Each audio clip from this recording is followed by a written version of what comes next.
Great Gatsby. Intriguing sounds. A la Shmoop. How do we get to know Gatsby at the start of the novel? Yeah, we'll learn a little bit more of Gatsby's backstory later on in the book and see how that all came to be. But we can see, even though we don't know his backstory, we have tons of gossip on this guy already. People are like coming up with the craziest stories about what his backstory is. But what we know right now is that he chooses his words very carefully. Why is Jay Gatsby so secretive?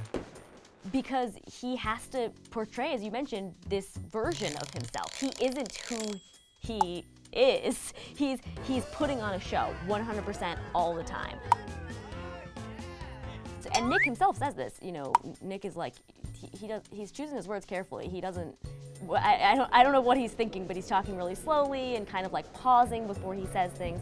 So that's one way we know that he is kind of faking it, The other thing is he's pretty reclusive. For a guy who hosts these crazy, lavish parties, he doesn't have friends. He doesn't go out. He weirdly stands on the edge of the dock and reaches out across the bay. We'll get back to that later. He also doesn't drink. So he's a teetotaler in the area of Prohibition, which is not common. He's got all these drunk people around him, and he's not drinking.